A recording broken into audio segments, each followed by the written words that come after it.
Doctor Gloria polo എന്ന ദന്തഡോക്ടർക്ക് മരണത്തിനടുത്തുണ്ടായ അനുഭവത്തിൽ ലഭിച്ച വിവരങ്ങളാണ് നമ്മൾ തുടർന്ന് പറഞ്ഞുകൊണ്ടിരിക്കുന്നത്. ഇതിൻ്റെ 5-ാം ഭാഗമാണ് ഇപ്പോൾ കേൾക്കുന്നത്. ന്യായാധിപ സന്നിധിയിൽ എന്നുള്ള പുസ്തകത്തിൽ നിന്നാണ് ഇത് എടുത്തിരിക്കുന്നത്.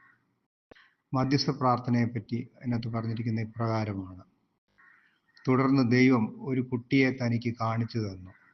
താൻ പരിശുദ്ധാത്മാവിന് തന്നെ സമർപ്പിക്കുകയും വിട്ടുകൊടുക്കുകയും ചെയ്തിരുന്നുവെങ്കിൽ ആ കുട്ടി തൻ്റെ പിതാവിനാൽ പീഡിപ്പിക്കപ്പെടുകയില്ലായിരുന്നുവെന്ന് പറഞ്ഞു. അപ്രകാരം ചെയ്തിരുന്നെങ്കിൽ അവർക്ക് വേണ്ടി പ്രാർത്ഥിക്കുവാൻ പ്രേരണ ലഭിക്കുമായിരുന്നു.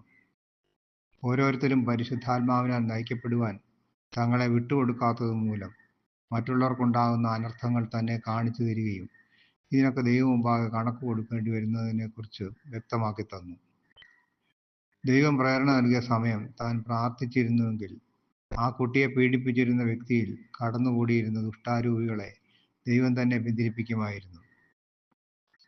മറ്റൊരു വ്യക്തിയെ കാണിച്ചു തന്നിട്ട് താൻ അയാൾക്ക് വേണ്ടി പ്രാർത്ഥിച്ചിരുന്നുവെങ്കിൽ ആത്മഹത്യയിൽ നിന്ന് അയാൾ പിന്തിരിയുമായിരുന്നുവെന്ന് വെളിപ്പെടുത്തി. ഇതുപോലെ ഭ്രൂണഹത്യയ്ക്ക് വിധേയരായവരെയും പ്രത്യാശയില്ലാതെ ആശുപത്രിയിൽ കിടന്ന് മരിക്കാനിടവന്നവരെയും ദൈവം കാണിച്ചു തന്നു. അതായത് പ്രാർത്ഥനയിലൂടെ തൻ്റെ നാമത്തിൽ ആശ്രയിച്ചുകൊണ്ട് ദൈവം പ്രേരണ നൽകുന്നതനുസരിച്ച് പ്രവർത്തിക്കുമ്പോൾ മറ്റുള്ളവരെ രക്ഷിക്കുവാൻ ദൈവം നമ്മെ അനുവദിക്കും. ലോകത്തിലുള്ള സകല മനുഷ്യരുടെയും കഷ്ടപ്പാടുകൾ ദൈവം ഗ്ലോറിയായ്ക്ക് കാണിച്ചു കൊടുത്തു. തനിക്ക് നൽകിയ താലന്തുകൾ അതായത് കഴിവുകളെ വേണ്ടവിധം ഉപയോഗിക്കാതിരുന്നതിനെക്കുറിച്ച് അവൾക്ക് മനസ്സിലായി. പരിശുദ്ധാത്മാവിൻ്റെ സ്പർശനമേൽക്കാൻ താൻ തന്നെ വിട്ടുകൊടുക്കാതിരുന്നതിനാലാണ് മറ്റുള്ളവരുടെ വേദനകളും കഷ്ടപ്പാടുകളും തനിക്ക് മനസ്സിലാക്കാൻ കഴിയാതെ പോയത്. മറ്റുള്ളവർക്ക് രോഗങ്ങളും തകർച്ചകളും ഉണ്ടായപ്പോൾ താൻ അവർക്ക് വേണ്ടി പ്രാർത്ഥിക്കാതിരുന്നതിനെക്കുറിച്ചും തന്നെ ഓർമ്മിപ്പിച്ചു. തൻ്റെ കുടുംബത്തിൽ ഇത്തരം അവസ്ഥകൾ ഉണ്ടാകുന്നതുവരെ താൻ അവയെക്കുറിച്ചൊന്നും ചിന്തിച്ചിരുന്നില്ല. തനിക്ക് തന്നിരുന്ന കഴിവുകളും കൃപകളുമാകുന്ന താലന്തുകളെ ഉപയോഗിക്കാതിരുന്നപ്പോൾ ദൈവം എത്രമാത്രം ദുഃഖിച്ചിരുന്നുവെന്നും തൻ്റെ ഹൃദയകാഠിന്യത്തെക്കുറിച്ചുമെല്ലാം തനിക്ക് അനുഭവപ്പെട്ടു. ടെലിവിഷനിൽ താൻ കാണുവാൻ താല്പര്യപ്പെട്ടിരുന്നത് വിനോദവും നേരംപോക്കിനുള്ള പരിപാടികൾ മാത്രമായിരുന്നു. തെറ്റായ ബോധ്യങ്ങൾ നൽകുന്ന ജ്യോതിഷത്തെക്കുറിച്ചുള്ള പരിപാടികൾ കാണുവാൻ താൻ തൽപരയായിരുന്നു. ഒരിക്കൽ വാർത്താ പരിപാടിയിൽ ഒരു കൃഷിക്കാരൻ മരിച്ചു കിടക്കുന്നതും അയാളുടെ ഭാര്യ മൃതശരീരത്തിന് സമീപത്തിരുന്ന് വിലപിക്കുന്നതും താൻ കാണുവാൻ ഇടയായപ്പോൾ തന്നിലൂടെ കടന്നു വന്ന നിഷേധാത്മ ചിന്തകൾ ദൈവം ഓർമ്മിപ്പിച്ചു. അവരുടെ കുടുംബത്തോടൊരു അനുകമ്പ കാണിക്കുന്നതിനോ അവർക്ക് വേണ്ടി പ്രാർത്ഥിക്കുവാനോ തനിക്ക് കഴിഞ്ഞില്ല. പൈശാചിക ശക്തികളാണ് ഇത്തരം അവസരങ്ങളിൽ കഠിന ഹൃദയത്തോടുകൂടി പെരുമാറുവാൻ അവൾക്ക് പ്രേരണ നൽകിയത്. ഇത്തരം രംഗങ്ങൾ കാണുമ്പോൾ അത് നമുക്ക് ബാധകമല്ലെന്നുള്ള ചിന്തകൾ നമ്മിലേക്ക് കടന്നു വരുന്നു. ഈ വാർത്താ ചിത്രങ്ങൾ തയ്യാറാക്കിയ റിപ്പോർട്ടർമാരുടെ അപ്പോഴത്തെ ചിന്തകൾ മനസ്സിലാക്കിയ ദൈവം അത്യധികമായി വേദനിച്ചിരുന്നു. അവർക്ക് ഇതിലൂടെ ദർശകരുടെ മുമ്പിൽ അവതരിപ്പിക്കാൻ ഒരു പുതിയ വാർത്ത ലഭിച്ചതിൽ അത്യധികം സന്തോഷമുണ്ടായതിനെക്കുറിച്ചും മറിച്ച് ആ വിധവയോട് യാതൊരു അനുകമ്പയും തോന്നിയില്ലായിരുന്നുവെന്നും ദൈവം മനസ്സിലാക്കി കൊടുത്തു. വാർത്തകളെ വിൽപ്പന വസ്തുവായി മാറ്റുക മാത്രമായിരുന്നു അവരുടെ ലക്ഷ്യം. വീണ്ടും ഗ്ലോറിയ മുമ്പ് പറഞ്ഞ സംഭവത്തിലേക്ക് മടങ്ങി വരികയാണ്. മുമ്പ് പറഞ്ഞ കർഷകൻ കൊല്ലപ്പെട്ടത് ബെനാഡില്ലോ എന്ന സ്ഥലത്തായിരുന്നു. താൻ ജീവിച്ചിരുന്ന സ്ഥലത്തിനടുത്തുള്ള സ്ഥലം. ടെലിവിഷനിൽ ദാരുണമായ ഈ സംഭവം കണ്ടുകൊണ്ടിരുന്നപ്പോൾ തനിക്ക് ദുഃഖം തോന്നിയെങ്കിലും അതിന് തൊട്ടു മുമ്പ് കണ്ട ഭക്ഷണക്രമത്തെക്കുറിച്ചുള്ള ഒരു പരിപാടി തൻ്റെ മനസ്സിൽ ആകർഷണം ഉളവാക്കിയിരുന്നതിനാൽ കർഷകൻ കൊല്ലപ്പെട്ട സംഭവം തൻ്റെ മനസ്സിൽ നിന്ന് മാഞ്ഞുപോയി. ഇപ്പോൾ താൻ ദൈവം മുമ്പാകെ തൻ്റെ വിധിയും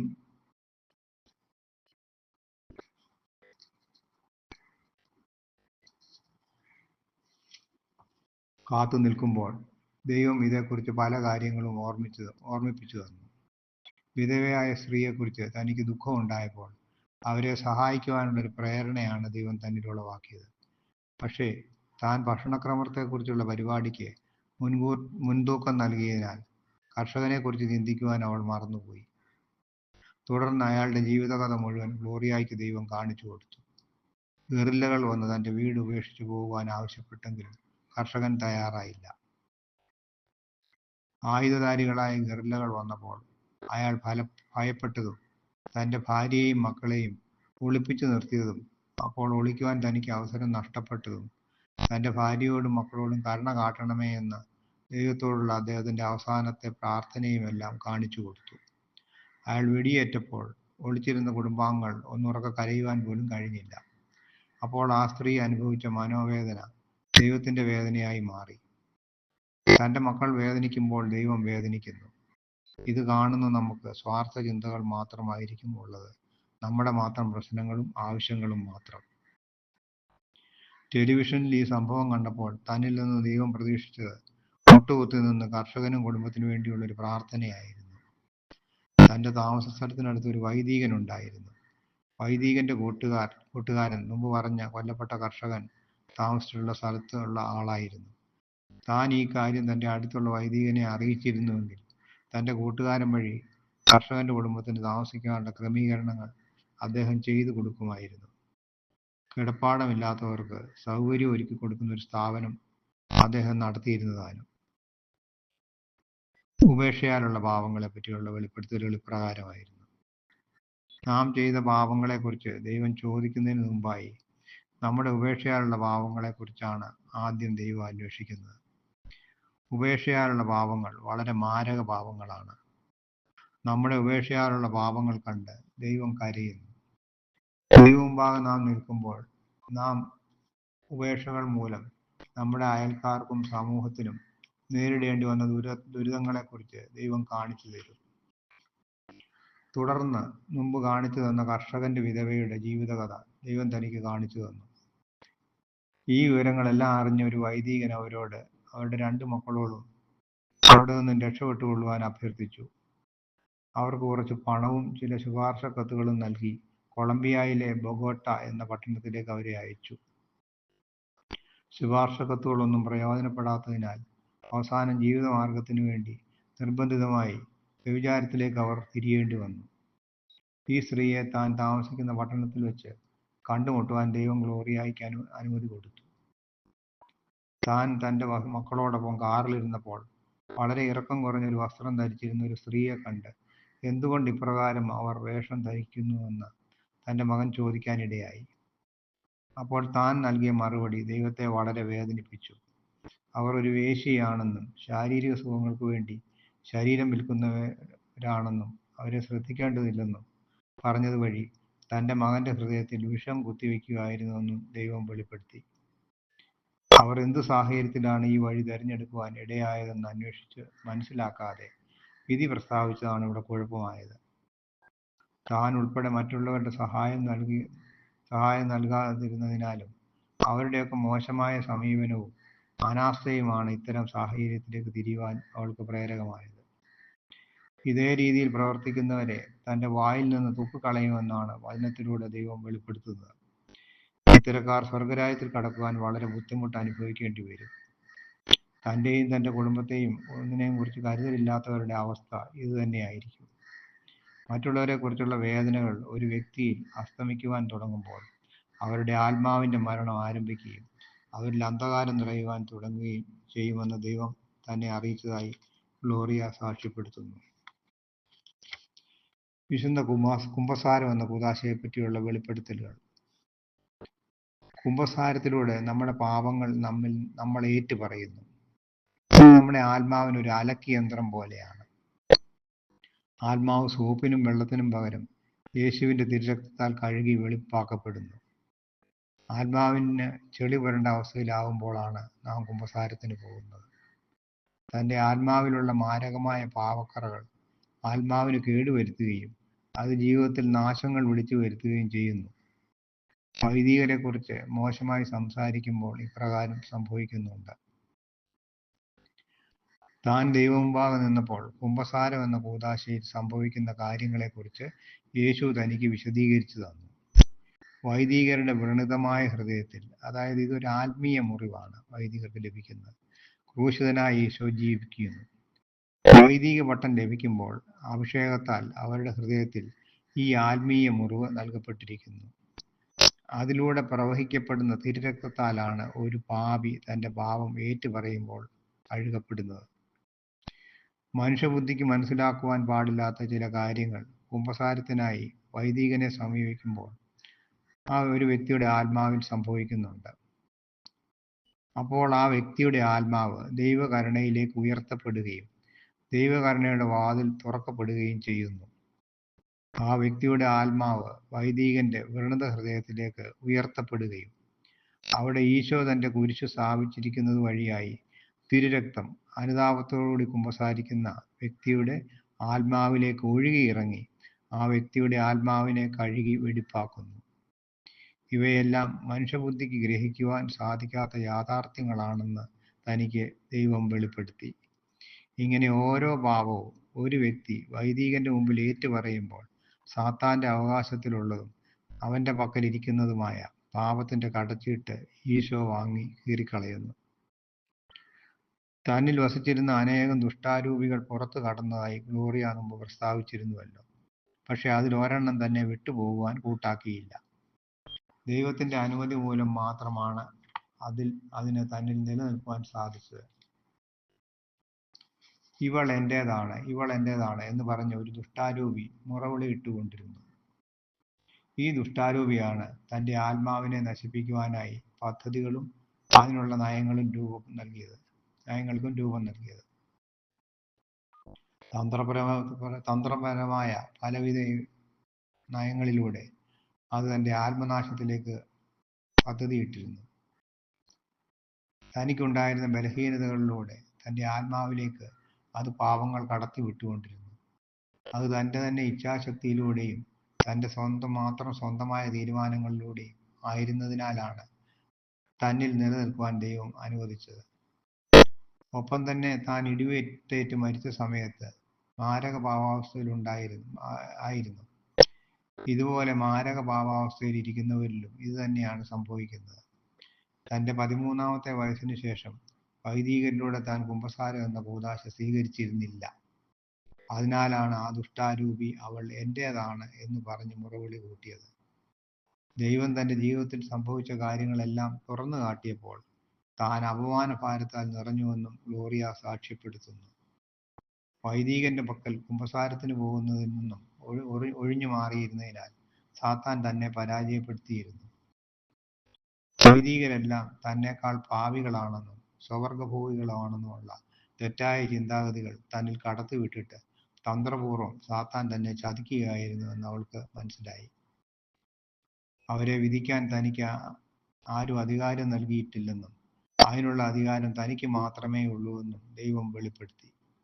വൈദികൻ തന്റെ അഭിഷിക്തനാണെന്നും അവളെപ്പോലെ തന്നെ അവർക്കും അസ്ഥിയും മാംസവും ഉള്ളവരാണെന്നും അവരുടെ വിശുദ്ധിയുടെ കാര്യത്തിൽ താൻ ശ്രദ്ധിച്ചു കൊള്ളാമെന്നും അവ തന്റെ പരിധിയിൽ മാത്രം വരുന്ന കാര്യങ്ങളാണെന്നും അവർക്ക് മാത്രമാണ് കുമ്പസാരം എന്ന കൂദാശ നടത്തുവാൻ താൻ ഒരു സമ്മാനമായി ഈ അധികാരം നൽകിയിരിക്കുന്നതെന്നും യേശു വെളിപ്പെടുത്തി. ഭ്രൂണഹത്യ എന്ന പാപത്തെക്കുറിച്ച് ലഭിച്ച വെളിപ്പെടുത്തലുകൾ. ഭ്രൂണഹത്യയിലൂടെ ശിശുക്കളെ വധിക്കുമ്പോൾ മാതാപിതാക്കൾ സാത്താൻ അവരെ ബലിയായി നൽകുകയാണ് ചെയ്യുന്നത്. ഇത് വളരെ മാരകമായ ഒരു പാപമാണ്. നിഷ്കളങ്കമായ ഒരു ശിശുവിനെ വധിക്കുന്നതിന് തുല്യമാണ് ഭ്രൂണഹത്യ. ഇത്തരം ഒരു ശിശു പാവമില്ലാത്ത വ്യക്തിയായതിനാൽ വിലമതിക്കാനാവാത്ത ശുദ്ധവും കളങ്കവുമില്ലാത്ത രക്തമാണ് ഭ്രൂണഹത്യയിലൂടെ ചൊരിയപ്പെടുന്നത്. ഇത്തരത്തിലുള്ള ഒരു ശിശു കറയില്ലാത്ത കുഞ്ഞാടിനെ പോലെയാണ്. അപ്പോൾ കറയോ കളങ്കമോ ഇല്ലാത്ത കുഞ്ഞാട് ആരാണ്? യേശു മാത്രം. ഈ ശിശു യേശുക്രിസ്തുവിന്റെ ഒരു പ്രതിബിംബം അല്ലെങ്കിൽ പ്രതിച്ഛായ തന്നെയാണ്. അതിനാൽ ഭ്രൂണഹത്യയിലൂടെ ഒരു ശിശു വധിക്കപ്പെടുമ്പോൾ അന്ധകാര ശക്തികൾക്ക് ശക്തി ലഭിക്കുകയും ചെയ്യുന്നു. സ്വന്തം അമ്മ തന്നെയാണ് ഇപ്രകാരം ചെയ്യുന്നത്. ഇവിടെ ഉദ്ദേശിക്കുന്നത് പ്രകോപനപരമായി മാത്രം നടത്തുന്ന ഭ്രൂണഹത്യയാണ്, മറിച്ച് സ്വാഭാവികമായി നടക്കുന്നവയല്ല. ദുഷ്ടാരൂപികൾ ഏറ്റവും വെറുക്കുന്നത് തിരുസഭയെയാണ്. കാരണം ഈ ആരാധന സ്ഥലത്ത് ദൈവം വസിക്കുന്നു. അതുപോലെ തന്നെ അവിടെ വൈദികരുമുണ്ട്. അവർ ദൈവത്താൽ അഭിഷേകം ചെയ്യപ്പെട്ടവരാണ്. ഇതാണ് അഭിഷിക്തരെ മറ്റു മനുഷ്യരിൽ നിന്നും വ്യത്യസ്തരാക്കുന്നത്. അവർ ദൈവത്തിന്റെ അംഗീകാരം ലഭിച്ചവരും വേർതിരിക്കപ്പെട്ടവരുമാണ്. അവരുടെ ഹൃദയത്തിൽ ഒരു ആത്മീയ മുറിവ് ദൈവം നൽകിയിട്ടുണ്ട്. അവരിലൂടെ ഒരു ഗോതമ്പപ്പം പദാർത്ഥാന്തരീകരണം വഴി തൻ്റെ തിരുശരീരവും തിരുരക്തമായി മാറ്റപ്പെടുന്നു. വൈദികരുടെ കരങ്ങളെ സാത്താൻ വളരെയധികം വെറുക്കുന്നു. താൻ ഒരു യാഥാർത്ഥ്യമല്ലെന്ന് വരുത്തി തീർക്കുവാൻ തന്ത്രപൂർവ്വം സാത്താൻ ശ്രമിക്കുന്നു. മാനുഷികമായ വിനോദങ്ങൾ, ഉല്ലാസങ്ങൾ, ആഭിചാര കർമ്മങ്ങൾ തുടങ്ങിയതിലൂടെ അവർ മനുഷ്യരെ നാശത്തിലേക്ക് നയിക്കുന്നു. ഇതിലൂടെ അവർ മനുഷ്യനെ ചിന്താക്കുഴപ്പത്തിലാക്കുന്നു. ദിവ്യബലിയിൽ സംബന്ധിച്ചതിന് ശേഷം ഭാവി പ്രവചനക്കാരുടെയും മന്ത്രവാദികളുടെയും പക്കൽ അവർ പോകുന്നു. അവർ ദൈവിക പാതയിലൂടെയാണ് സഞ്ചരിക്കുന്നതെന്ന തെറ്റിദ്ധാരണ അവരിലേക്ക് സാത്താൻ കടത്തിവിടുന്നു. കുമ്പസാരത്തിനായി പോകുമ്പോൾ തൻ്റെ മനസ്സിലേക്കും ആത്മാവിലേക്കും വെളിച്ചം പകരണമേ എന്ന് പരിശുദ്ധാത്മാവിനോട് പ്രാർത്ഥിക്കേണ്ടിയിരിക്കുന്നു. പാപങ്ങളൊന്നും തന്നെ പാപങ്ങളല്ല എന്ന ധാരണ അവൻ മനുഷ്യഹൃദയങ്ങളിലേക്ക് കടത്തിവിട്ടിട്ട് മനസ്സിൽ അന്ധകാരം കുത്തി നിറയ്ക്കുന്നു. നിങ്ങൾക്ക് ഇഷ്ടമുള്ളത് ചെയ്യാമെന്നും തെറ്റിനെക്കുറിച്ച് ആശങ്കപ്പെടേണ്ടതില്ലെന്നും ഒന്നും തന്നെ പാപങ്ങളല്ലെന്നും അവൻ പറഞ്ഞു തരുന്നു. പരിശുദ്ധാത്മാവിൻ്റെയും പരിശുദ്ധ അമ്മയുടെയും കരം പിടിച്ച് ഒരാത്മാവ് ആരാധനയ്ക്കായി പോകുമ്പോൾ അവരുമായി വിധേയപ്പെട്ട് നിൽക്കുകയാണെങ്കിൽ നമ്മുടെ പാപങ്ങളുടെ കേടുപാടുകൾ തീർക്കാൻ ദൈവം സഹായിക്കും. താൻ ദൈവമുമ്പാകെ നിന്നപ്പോൾ തൻ്റെ ആത്മാവിൻ്റെ അവസ്ഥ എത്രയധികം അധപ്പതിച്ചതും ഹീനവുമാണെന്ന് ദൈവം കാണിച്ചു തന്നു. ഇതിനകം താൻ ഒരു നിരീശ്വരവാദിയായി മാറിയിരുന്നു. താൻ സാത്താനിലും ദൈവത്തിലും വിശ്വസിച്ചിരുന്നില്ല. ചെറുപ്പകാലത്ത് ദൈവകരം പിടിച്ച് നടന്നിരുന്ന താൻ അങ്ങനെ ആത്മനാശം സംഭവിച്ച അവസ്ഥയിൽ എങ്ങനെ എത്തിച്ചേർന്നു എന്ന് ദൈവം വെളിപ്പെടുത്തി. അയോഗ്യതയോടെ കർത്താവിൻ്റെ തിരുശരീര രക്തങ്ങൾ സ്വീകരിക്കുന്ന ഒരു വ്യക്തി തൻ്റെ തന്നെ ശിക്ഷാവിധിക്ക് കാരണമാകുന്നു എന്ന ദൈവവചനം തന്നിൽ പൂർത്തിയാക്കപ്പെടുകയായിരുന്നു. തനിക്ക് 12 വയസ്സാകും വരെ ദൈവകരം പിടിച്ച് നടന്നിരുന്നപ്പോൾ തന്നെ ലഭിക്കാത്തതിനാൽ സാത്താൻ വെറി പിടിച്ച അവസ്ഥയിലായിരുന്നു എന്ന് ദൈവം മനസ്സിലാക്കി തന്നു. അക്കാലത്ത് തൻ്റെ അമ്മയോടൊപ്പം ആരാധനയ്ക്ക് പോകുന്ന അവസരത്തിൽ ദൈവം തന്നെ ലാളിക്കുന്നത് കാണുമ്പോൾ സാത്താൻ നിരാശരാകാറുണ്ടായിരുന്നു. എന്നാൽ താൻ പാപകരമായ ജീവിതത്തിലേക്ക് വഴിമാറിയപ്പോൾ തൻ്റെ സമാധാനം അനുഭവിക്കുവാൻ ദൈവം അനുവദിച്ചില്ല. അങ്ങനെ അവളുടെ ഹൃദയത്തിൽ സമാധാനം നഷ്ടപ്പെടുന്നതായി അനുഭവപ്പെടാൻ തുടങ്ങി. ഇതുമൂലം തൻ്റെ മനസ്സിൽ ഒരു യുദ്ധം ആരംഭിക്കുവാൻ തുടങ്ങി. തൻ്റെ കൂട്ടുകാരുടെ സമ്മർദ്ദത്തിന് വഴങ്ങി അവർ പറയുന്നതാണോ ദൈവം പറയുന്നതാണോ ചെയ്യേണ്ടത് എന്നൊരു സംശയം തൻ്റെ മനസ്സിൽ ഉടലെടുക്കുവാൻ തുടങ്ങി. അക്കാലത്ത് കുമ്പസാരത്തിന് പോകുമ്പോൾ കൂട്ടുകാർ പിന്തിരിപ്പിക്കുകയും ഇതൊക്കെ പഴഞ്ചൻ ചടങ്ങുകളാണെന്നും വൈദികരുടെ പക്കൽ കുമ്പസാരത്തിന് പോകേണ്ട ആവശ്യമില്ലെന്നും അവൾ ചിന്തിച്ചു തുടങ്ങി. അങ്ങനെ കുറച്ചായി തുലാസിൻ്റെ തട്ട് കൂട്ടുകാർ പറഞ്ഞ തൻ്റെ വശത്തേക്ക് താഴുവാൻ തുടങ്ങി. അക്കാലത്ത് പറ്റിയ ഏറ്റവും വലിയൊരു തെറ്റായിരുന്നു തൻ്റെ കൂട്ടുകാരിയായ സ്റ്റെല്ലായുടെ വാക്കുകൾ കേട്ട് മന്ത്രവാദിയുടെ അടുത്ത് പോകുവാൻ ഇടവന്നത്. അതിലൂടെ സാത്താനാൽ താൻ മുദ്രയിടപ്പെട്ടു. അതായത് ഒരു മന്ത്രവാദിയുടെയോ ഭാവി പ്രവചിപ്പിക്കുന്ന ആളുടെയോ പക്കൽ ഒരാൾ പോകുമ്പോൾ അയാൾ സാത്താനുമായി മുദ്രയിടപ്പെടുകയും അയാളുടെ ഇച്ഛാശക്തിയെ അവൻ കീഴ്പ്പെടുത്തുകയും ചെയ്യുന്നു. ഈ അനുഭവം മൂലം മാനസിക വേദനകൾ, ഉത്കണ്ഠകൾ, ഭയപ്പെടുത്തുന്ന സ്വപ്നങ്ങൾ കൂടാതെ ആത്മഹത്യാ ചിന്തകൾ എന്നിവ തന്നിലേക്ക് കടന്നു വരുവാൻ തുടങ്ങി. അങ്ങനെ തനിക്കുണ്ടായിരുന്ന പ്രാർത്ഥനാ ജീവിതം നഷ്ടപ്പെട്ടു. അഥവാ പ്രാർത്ഥിച്ചാൽ തന്നെ ദൈവിക സാന്നിധ്യം അനുഭവിക്കുവാൻ കഴിയാത്ത അവസ്ഥയിലേക്ക് വന്നു തുടങ്ങി. സ്വർഗസ്വനായ പിതാവേ എന്ന പ്രാർത്ഥന പോലും തനിക്ക് പ്രാർത്ഥിക്കുവാൻ കഴിയാതെ വന്നു. ചെറുപ്പകാലത്ത് തൻ്റെ അമ്മ കന്യാകത്വത്തിൻ്റെ പ്രാധാന്യത്തെപ്പറ്റി തന്നെ പഠിപ്പിച്ചിരുന്നു. കന്യാകത്വം ദൈവവുമായുള്ള ബന്ധത്തെ സൂചിപ്പിക്കുന്ന വിവാഹമോതിരമാണെന്നും തന്നെ പഠിപ്പിച്ചിരുന്നു. ഫ്ലോറിയയുടെ കൂട്ടുകാരി സ്റ്റെല്ലായ്ക്ക് ശാരീരിക വളർച്ച പ്രാപിച്ചപ്പോൾ അമ്മ അവളെ ഒരു ഗൈനക്കോളജിസ്റ്റിന്റെ പക്കൽ കൊണ്ടുപോവുകയും ഗർഭനിരോധന ഗുളികകൾ ഉപയോഗിക്കുന്നതിനെക്കുറിച്ച് പറഞ്ഞു മനസ്സിലാക്കുകയും കൊടുക്കുകയും ചെയ്തു. തെറ്റായ മാർഗത്തിലൂടെ സഞ്ചരിക്കുന്ന അവൾ ഫ്ലോറിയയെ അശ്ലീല ചിത്രങ്ങൾ കാണുവാൻ പ്രേരിപ്പിച്ചു. ഇക്കാരണത്താൽ അവൾക്ക് പള്ളിയിൽ പോകാൻ പോലും ഭയമായി.